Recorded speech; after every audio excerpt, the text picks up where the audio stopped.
The FBI is the most sophisticated law enforcement agency in the world, pursuing the most dangerous criminals. In California, when a young girl vanishes, we see Sandra Cantu skipping across the trailer park, going toward her house, and something catches her attention. the Bureau mobilizes. We had sexual deviants living in the trailer park. We just had other weirdos living in the trailer park. What are the odds of Sandra still being alive? FBI. Criminal Pursuit.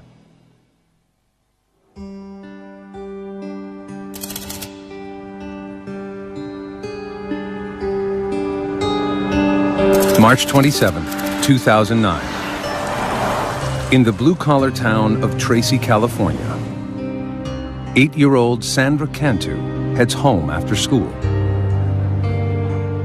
The second grader makes her usual afternoon rounds, knocking on doors and looking for playmates in her mobile home park. Oh, I know you came by, okay. All right. There's only 100 people that live here, so it's a very close-knit community. All the residents here knew each other and pretty much trusted each other.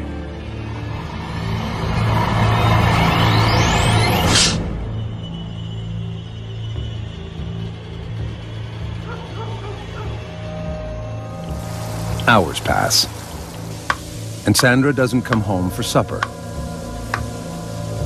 Her mother, Maria, worries.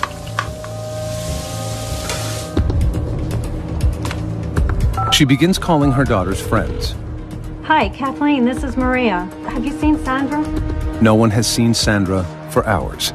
Okay. Maria always told the kids not to go outside the trailer park, and the kids never did. So when she went looking for her and couldn't find her, she knew something was wrong. Just before 8 p.m., Maria calls the Tracy Police Department. Tracy, please. Well, I have a missing daughter. Okay, how old is she? She's 8. When's the last time you saw her? Oh, it's about 3.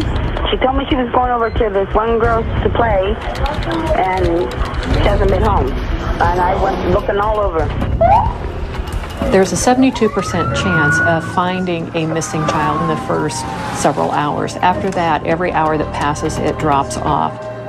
It's a statistic Tracy's new police chief, Janet Thiessen, can't stop thinking about. Though she's been with Tracy PD for less than 2 months, the chief is a veteran of law enforcement, and she's afraid for Sandra's life. Statistics tell us if a child has actually been abducted, whether it's a known person or unknown, the likelihood that that child will be murdered is most often going to happen within those first 3 hours. The police get a detailed description of Sandra and what she was wearing. They learn that Sandra lives with her mother, grandparents, and 3 older siblings. Everyone was home that afternoon, but no one saw Sandra playing outside. There was just one witness, a surveillance camera Sandra's grandfather had installed outside the family home to prevent vandalism. The lens captured Sandra's movements at 4 p.m., right before she vanished. Sandra had the little Hello Kitty pink t-shirt on, looked like black leggings. This was the last that we knew she was in the mobile home park. So that was pretty important for us. It really helped us lock down that time frame. Investigators learned that Sandra's divorced parents are undergoing a support payment battle. Could Sandra's father have taken her? Dad had been out of the picture since Sandra was a young girl. We were able to verify that her biological father was not in Tracy at the time that she went missing. Sandra's father is quickly ruled out as a person of interest. Hours have passed since Sandra disappeared, but there is no sign of the little girl. It's the worst thing imaginable. You have this horrible feeling in your gut that something's terribly wrong, and you don't know what it is. maybe she's lost, facing some hypothermia. We may have a child who's dehydrated, who's very hungry. If she hadn't found shelter somewhere and wasn't someplace safe, then this was not a good situation for her.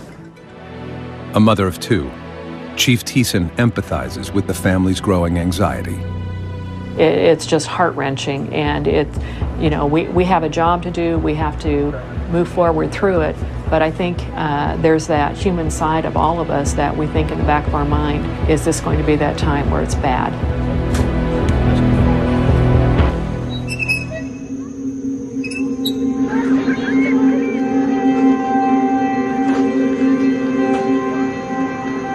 As dawn breaks, volunteers canvass the neighborhood, desperately searching for Sandra. We had a helicopter unit out. We were using a FLIR unit to check for heat sensors in the area that we were flying over. We also were going door to door, asking people in the area, checking with some of the businesses, had they seen this little girl? We were coming up with nothing. Sandra, it just seemed, had literally disappeared. With no known suspect or vehicle description, Tracy police are stumped. They issue an urgent bulletin on a missing child, which alerts the FBI's Child Abduction Rapid Deployment Unit, or CARD. Comprised of the world's leading experts on child abduction, the CARD unit can mobilize anywhere in the country within 4 hours. Team leader, Special Agent Joseph Brine, and his colleagues rush to Tracy as soon as they get the alert. When we first responded to the Tracy Police Department, one of the first things they asked is, what are the odds of Sandra still being alive? Statistically speaking, 97% of the children who are abducted at this point in time have been murdered. But it's our job to focus both the FBI and the Tracy Police Department on that 3%, because there's a chance that she is alive. For the first time in his 15-year career, Special Agent Brine gets a first-hand look at what is at stake in the video of Sandra's last known moments. To see Sandra was something, as an FBI agent, you don't see on a regular basis. And it was just something that had an emotional impact. The case hits close to home for Special Agent Todd Davis. I had 3 little girls that I raised, and so it's very emotional, particularly when you're trying to find a child. You get very focused on that, and you forget to eat. You don't sleep when you go home. You can't get that out of your head. The FBI's first priority is questioning all the residents inside the neighborhood. They quickly realize that Sandra's popularity makes everyone a suspect. So, how was your day? Good. She talked with everybody. She always asked if she can help with the yard or help cooking. She liked to cook. Sandra was very friendly. She had a way to just capture your heart, and she had a beautiful smile. She was always smiling. Like most of the children here, Sandra was allowed to roam free, and everyone opened their doors to the little brunette with a quick smile. The kids just would go out and play all together, and it's a small place, so we just knew that she'd be safe. Every little detail sometimes will reveal some kind of pattern, some kind of activity that may lead to a significant turn in the case. Sandra was in just about every trailer, and she knew just about everybody. So it made our job a little bit more difficult because every trailer was now in play for us to investigate. Roadblocks are put in place around the area, and all vehicles searched. Investigators have no solid leads until they get a tip from a concerned neighbor, the mother of Sandra's best friend. The neighbor sends a text message to Sandra's mother that a large suitcase was stolen from her driveway around the same time Sandra went missing. It could be an unrelated incident, but investigators are concerned. The neighborhood borders the 205 freeway, which connects the Bay Area to the town of Tracy. It would have been very easy for someone to come into this area, drive a couple blocks, see this little girl, and pick her up. If in fact it was a stranger abduction in that type of a scenario, would we ever be able to get any information? The FBI speculates about who Sandra's abductor might be. Our behavioral analyst unit told us that we should be looking at predominantly male individuals who knew Sandra, who resided in the trailer park. So we started to look at individuals who had contact with Sandra over the past couple of years, adult males in particular. But at this point, their profile is hypothetical and only based on statistics. In this case, we don't have a crime scene, and without a crime scene, there really is insufficient information that we can use to form a profile about what might have happened. There's one other thing the FBI profilers know is likely: that Sandra's abductor knows her well and is someone close to home. For the most part, we remain fixated on the idea that an offender is going to be familiar with the victim or the victim's neighborhood in some way. Tracy Police Detective Tim Bauer is on the investigative team. He's been to the trailer park on other cases and recognizes Sandra's family. Like everyone else, he can't rest until the girl is found. And this is the type of case that you could not think about even when you're not at work. And you want to be here 24 hours a day yourself looking for the child that's missing. The FBI works with the Tracy PD to quickly put together an emergency operations center. We utilized about 65 FBI agents and about 26 detectives from Tracy PD. You'd have a whole row of people that were managing the tips as they came in off 3 different computers. Every second counts, and investigators want as many people as possible to know about the case. Everything was such a blur. We had been talking to the media to try and get her picture out there so people were aware of her in case they saw her. We wanted our little girl home.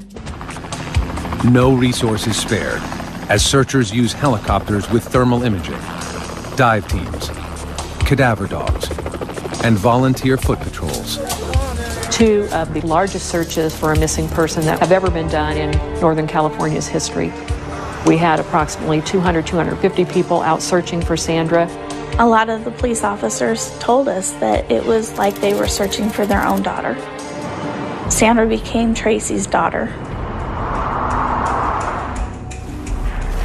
Everyone's hopes sink when a search team at the town dump unearths a pink shirt, exactly like the one Sandra was wearing. Investigators approach her family with solemn news of their discovery. After talking with the family again, we were able to figure out that it was not the right size. It was almost that sigh of relief. Okay, we still are operating on the belief that we are looking for Sandra being alive. If Sandra is still alive, investigators know that time isn't on their side. On video. They pore over the last known images of her, searching for the smallest clue.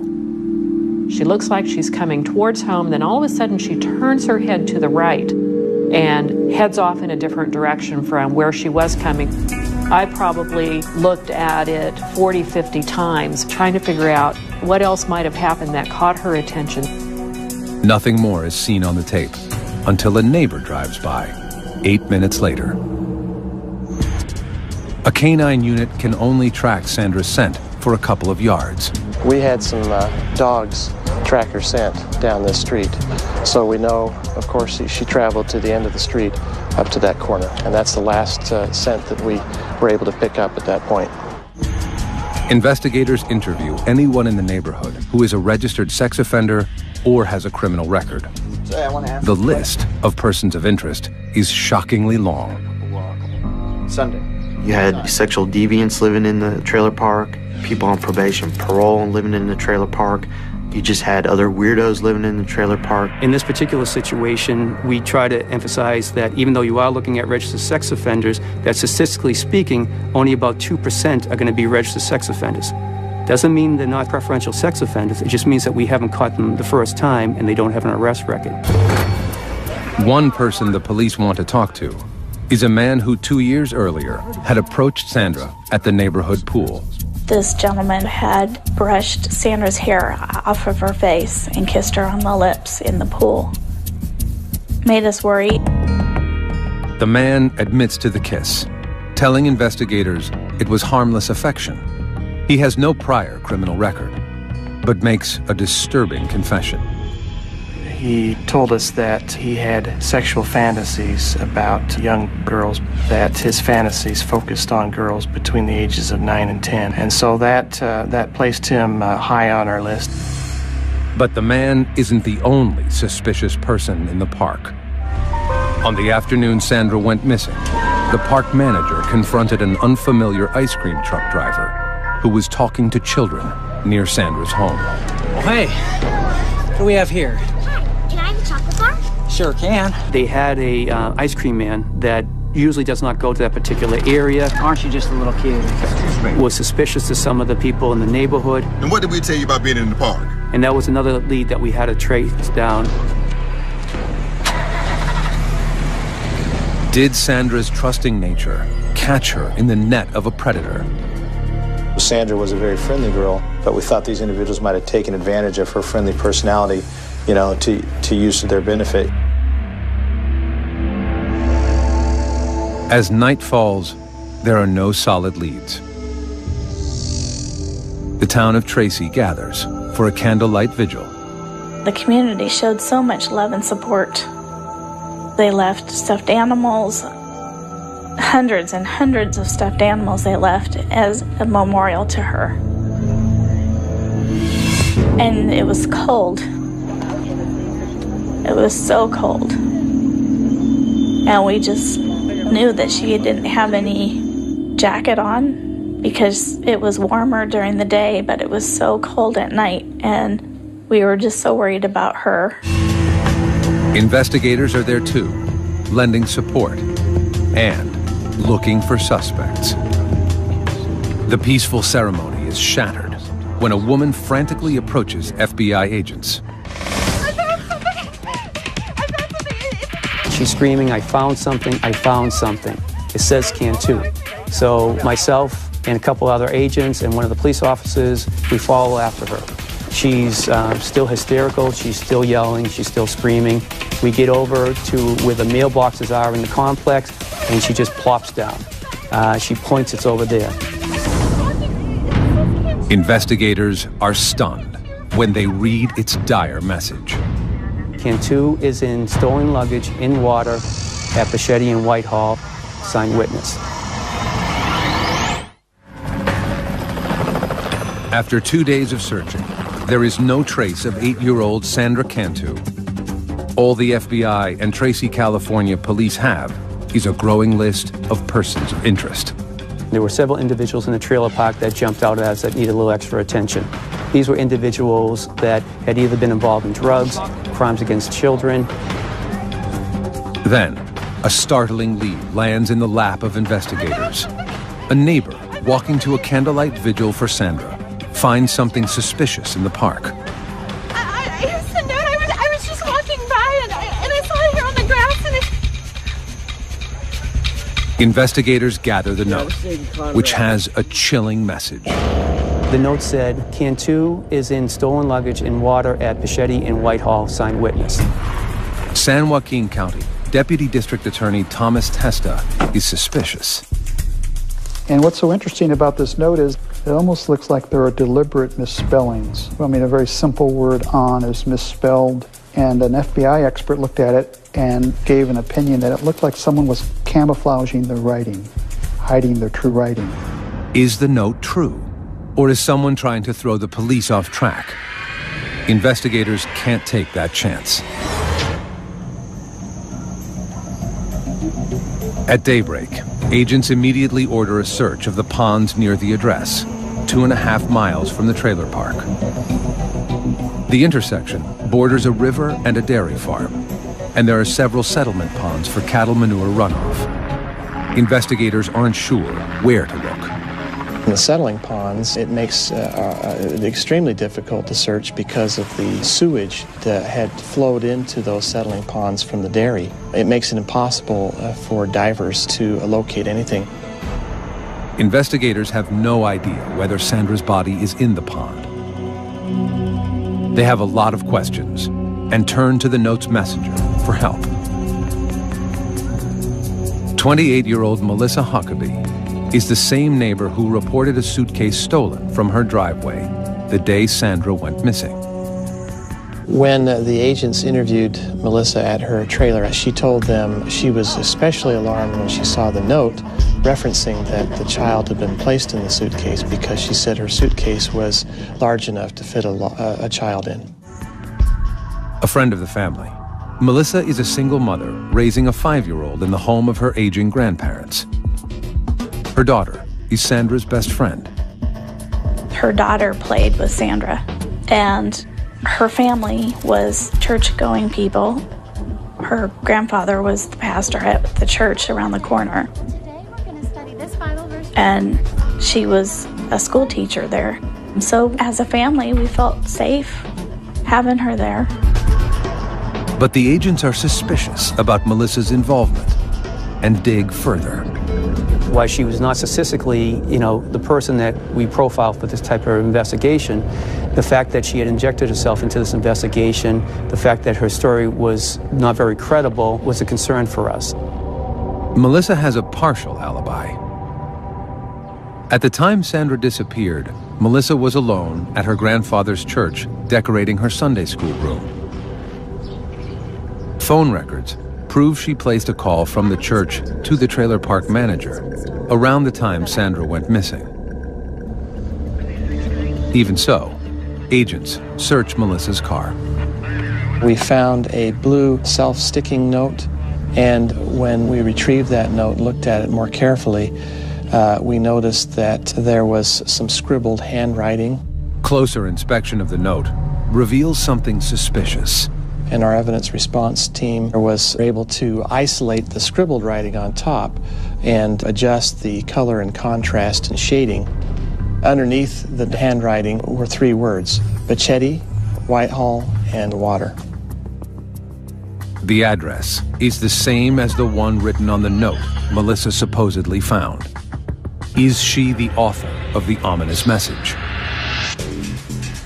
In Melissa's messy bedroom, agents find a notebook hidden below the nightstand. It is the same type of paper as the note, and a page is missing. It also contained on it some indented writing that we held up to an alternate light source, and our evidence response team was able to discern a couple of letters that exactly matched letters found on the anonymous note.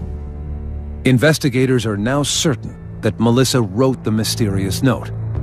But why? Is this an attention seeker who somehow wants their 15 minutes of fame, or is it a situation where this person is trying to find out what do the police know and how close are they getting to me?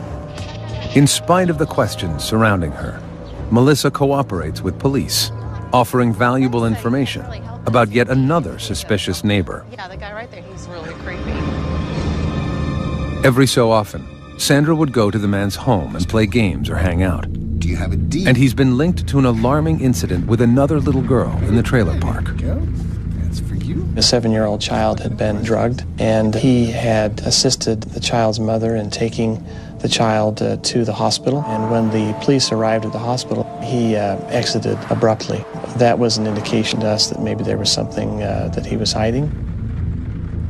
Cadaver dogs search the man's vehicle and get a positive hit on the truck.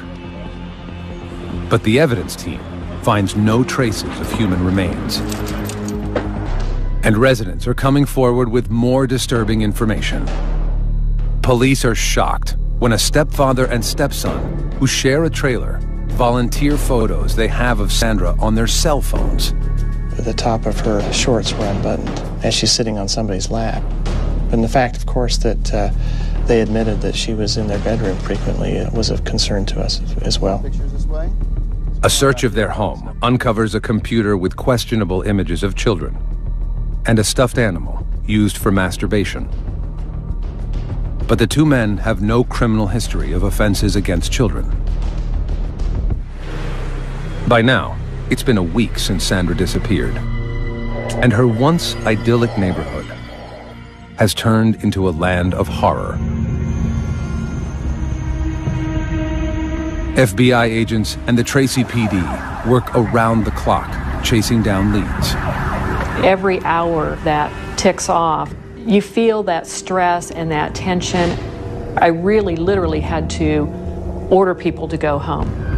Every second that we're sleeping and that we're not working the case, maybe that's that moment in time that if somebody was doing something on the case, that we still had that opportunity to find Sandra and to find her safe. Investigators need to narrow their list in hopes of finding a suspect. They decide to administer polygraph tests. They start with the man who had kissed Sandra at the local pool. He passes. His alibi also pans out. He is not charged. The suspicious neighbor also passes a polygraph test, but has no solid alibi for the block of time. Investigators learn he is a close friend of the man who kissed Sandra. Could the two have worked together? The stepfather and stepson, who were found with questionable photos of children, are also given polygraphs. The results are disturbing. Each of these individuals failed the polygraph on the question of whether they had anything to do with her disappearance. But as authorities begin to move on their leads, they make a tragic discovery. The suitcase surfaces.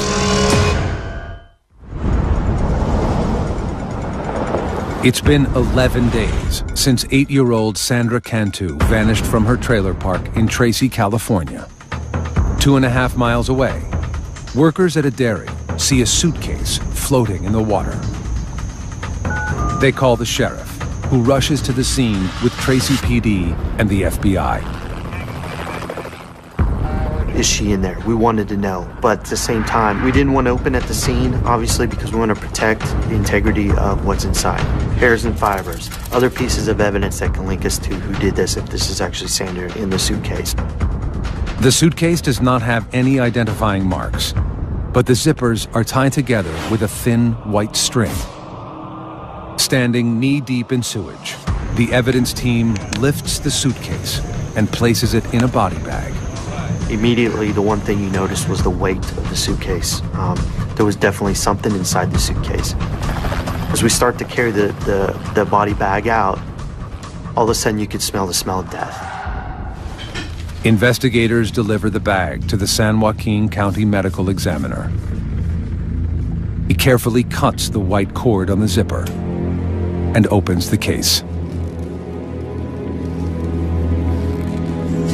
Inside is a young girl, curled into the fetal position.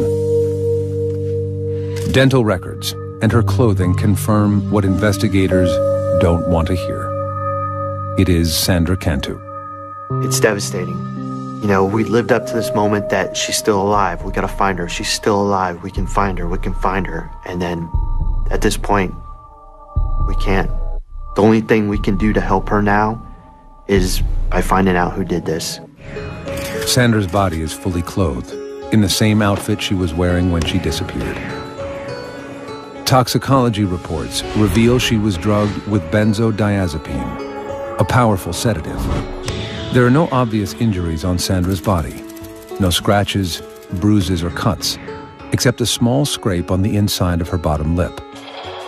The coroner determines that she was sedated, then smothered, before being put in the pond. And there's something else. The doctor determined that she had been sexually assaulted, and at first was kind of confused because of the angle that had been used for the sexual assault, and kind of determined that it had been with a foreign object. After assaulting her, Sandra's killer completely redressed her body. What it suggests to me is that this was an individual who knew Sandra and perhaps may have felt remorse and wanted Sandra to be presentable. Special Agent Marcus Knudsen stays with Sandra's body as she is taken for x-rays and then to the morgue. Knudsen, himself a father of a young girl, can't bear to leave Sandra alone in the dark again. It hurts because this is a young girl. She had everything going for her. You know, why? Why take the life of a young girl? The case is now officially a murder investigation.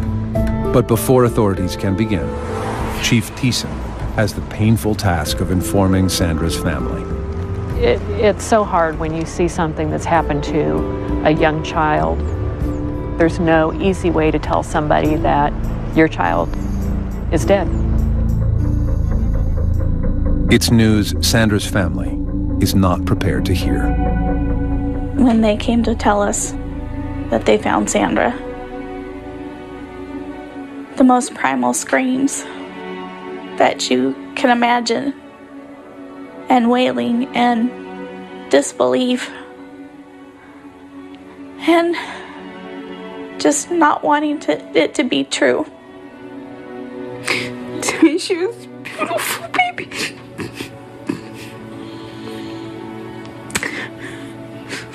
Just my beautiful little girl.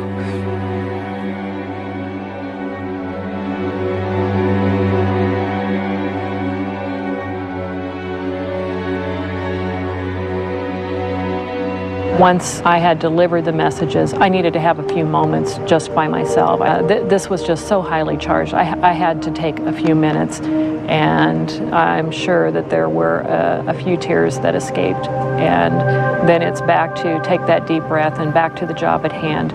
Now we had a killer to find. Authorities know the killer is on the loose and could strike again. And the messenger of the note, Melissa Huckabee, is now their prime suspect. Now that we found the body described in the note and the type of suitcase matched the suitcase that had been supposedly stolen from Melissa's trailer on that day, that certainly pointed in her direction. Investigators want to polygraph Melissa, but they can't. Melissa is in the hospital after attempting suicide by swallowing razor blades. Agents don't know what to make of her erratic behavior, but they do know that something is up. The signs of swallowing the razor blades, the note, I don't know if it was guilt or just wanting to get attention, but she wanted someone to come talk to her about Sandra Cantu by all of her acts that she did. Investigators begin gathering evidence against Melissa Huckabee. They question her family and learn that Melissa has a dark side. 3 months earlier, she pled no contest to petty theft charges for stealing from a department store. 2 years before that, in her prior home in La Palma, California, there were 2 mysterious arson fires. Though Melissa was a person of interest, charges had not been filed. Melissa was mentally unstable and medicating herself for relief. She was bipolar, depressive, had high anxiety. She was dependent on drugs to deal with her emotional situations, frequently overdosed on those drugs. Only 3 months before Sandra vanished, a parent in the trailer park accused Huckabee of taking her child to a local park without permission. When Melissa brought her home, Hey, sweetie, I have some special juice for you. the girl acted strange. Drink it up. Her speech was slurred. Don't worry about the smell. It's really She was unable to control her muscles, kept falling down, and was drowsy. The girl's mother and her boyfriend rushed the child to the hospital. Tests revealed benzodiazepine in her bloodstream. Melissa denied harming the girl, and charges were not filed at that time. Agents hope that this time, Melissa won't be so lucky. They get a break when a local Marine is able to place Melissa where the body was found. We located a witness who lived on Whitehall Road who was heading to a restaurant to eat that evening with his wife. And he noticed an SUV, a small SUV that was parked facing west on the north side of the road with a car door open. The couple stopped to check it out. Then, Melissa emerged from the ditch. Basically, they saw her coming up from the pond. They engaged her in conversation and were able to provide the exact time this was based on where they had eaten that night for dinner. They described her to a T. They described her vehicle to a T. The timeline fits, but it's only circumstantial evidence. And investigators need irrefutable physical evidence. They get a warrant to search Melissa's grandfather's church. We conducted a search of the church looking for any cordage that would match the description of the cordage we found on the suitcase. and we found a blind in the Sunday school room used by Melissa that had been cut and retied. Investigators are also looking for the object Melissa allegedly used to sexually assault Sandra. We covered the church head and toe with alternate light source, looking for bodily fluids and blood. In the kitchen, they find a bent rolling pin. And the rolling pin had one side that had a red smudge on it. So they collected it with gloves, of course, put it in a bag, and tried to find fingerprints on it and collected that smudge. Now, agents have to wait for the crime lab to do its work. They want the case to be rock solid before they make an arrest. They won't have that luxury. 5 days after entering the hospital, Melissa Huckabee is released. Her daughter and grandparents have left town, and her house is empty. Police wiretap Melissa's phone. The next day, they hear a phone call that stops them in their tracks. She asked for Sandra's sister to come down and play with her daughter. Hey, Maria. Yeah, I was wondering if your daughter could come over and play with mine. Clearly, the concern for the Tracy Police Department and the FBI was that Melissa Huckabee was now asking this girl to come down so she could kill this young girl, just like she had killed Sandra.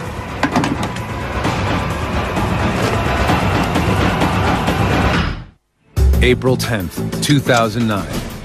2 days after she is released from the hospital, murder suspect Melissa Huckabee invites her victim's older sister to her house.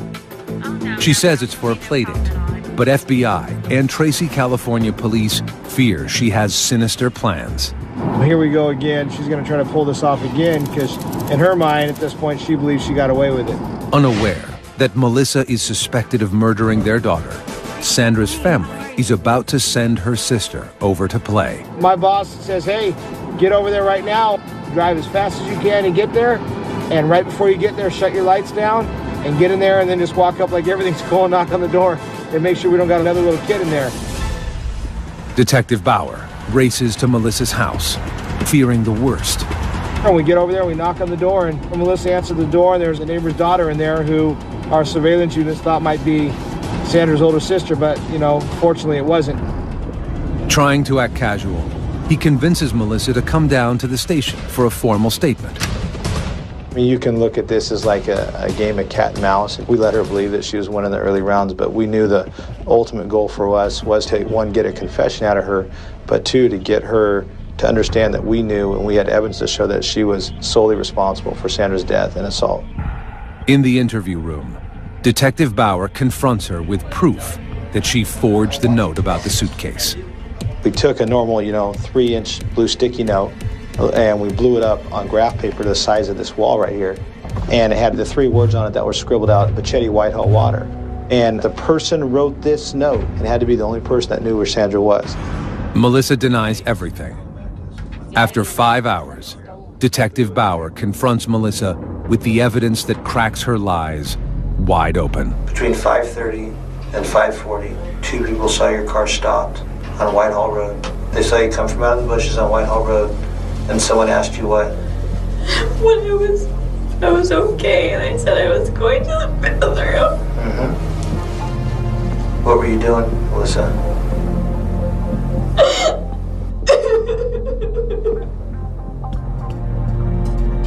It was an accident. I told you it was an accident. I know it was.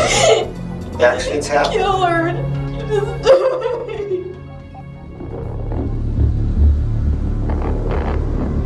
Melissa claims Sandra's death was a horrible accident, a misguided game of hide and seek with Melissa's daughter.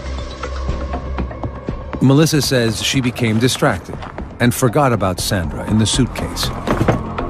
She drove to her Sunday school room at the church and began working. I went in the church.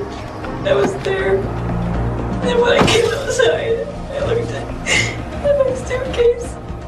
I went to take it out and it was heavy. And she was in there. And she wasn't breathing or anything. What did she look like? She looked pale. And then I killed her. Huh?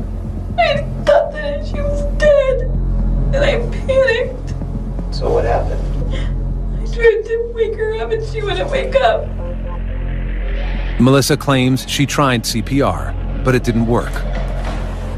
She zipped the girl back into the suitcase and decided to hide the body in the pond. She was dead and I killed her.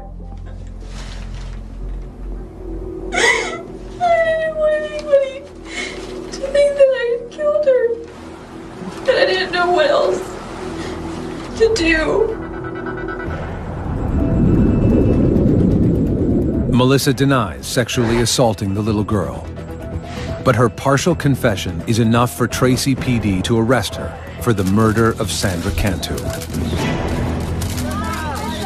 Investigators tell Sandra's family the stunning news. We felt very betrayed to know that it was Sandra's friend's mother who did this. Forensic tests on the evidence from Huckabee's home and the church confirm what investigators already know, that Sandra's death was no accident. Reports reveal that the metal rolling pin in the church kitchen contains traces of Sandra's DNA. Sandra had never been in that church, so her DNA should not have been on that. So it was a real powerful piece of evidence. The cord from the blinds in the church are compared to the string on the suitcase. The laboratory came back with a report indicating that that cordage was the same size, color, dimension, and substance as the cordage found on the suitcase. Analysis of Melissa's home computer suggests that Sandra Cantu's murder was coldly premeditated. We found an article detailing the murder of a child, and that child had been murdered by her grandfather and placed in a suitcase, and the suitcase had been thrown in a river. Based on the evidence in this investigation, it appears that this was premeditated, and it was a sad opportunity that presented itself, and she took advantage of it. The forensic evidence is the final piece of the puzzle. Authorities use it to construct a timeline of what happened to Sandra, beginning with the surveillance tape. At 4 p.m., Sandra walked off screen in the direction of Melissa's home. Sandra, come on over here with me. Come here. You want to help me decorate the church? Sure. Okay, come on, let's get in. 8 minutes later, Melissa's car drove by.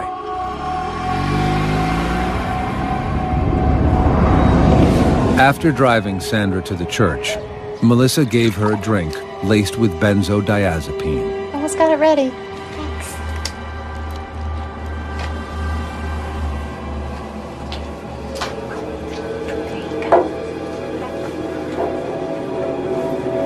Go ahead, drink it all out.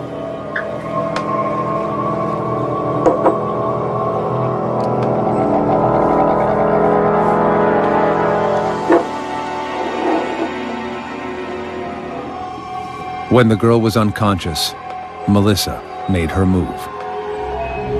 Around 5 p.m., phone records show that Melissa made a call from her grandfather's church to the trailer park manager, reporting her suitcase stolen.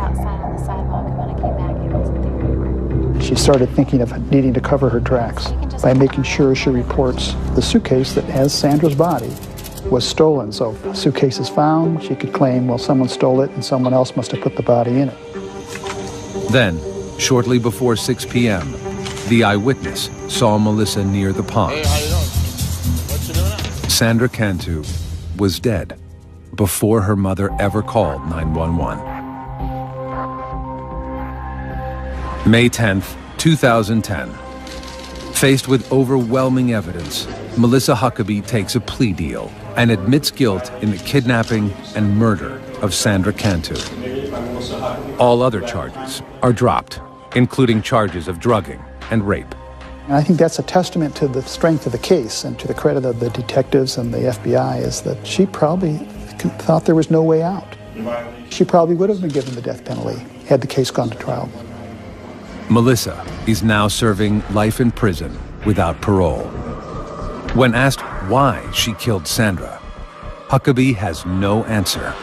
She never would tell me why she did it. To this day, she still says, I don't know why I did it. She knows why she did this. and she just won't tell anybody. We don't care. I don't care to know, because it's a sick individual that would do something like this to a child. We view Melissa as a monster. Monster. Female child killers are rare, with less than 10% of murders attributed to women. If a female, as an offender, is engaging in some type of sexual assault on a victim, there might be an emotional aspect that comes into play as well. And we could be talking anger or rage or revenge or some other negative emotional state. Authorities speculate Melissa Huckabee may have killed out of jealousy that Sandra was stealing her own daughter's affections away, or out of a need for attention and praise. I still cannot understand why I did what I did. She created the emergency, and she was going to be the one to solve the emergency, and she would be the hero. She would get all this attention. She'd be the star, and she'd be on these TV shows, and Oprah would come and talk to her. So there is that theory that this was just a cry for attention. Sandra Cantu may have walked off camera, but she will never walk out of the hearts of those who caught her killer. It's a tragedy that someone so little, so cute, had her whole life before, would lose her life. She didn't put herself in harm's way. Evil came and sought her out, and that's a clear tragedy. Our team is still gonna hurt over the death of Sandra. You know, you take somebody in the community that you think is, you know, a good person or respected, and they turn out to be like Melissa Huckabee. Yeah, it's hard. It's hard because it could be anybody.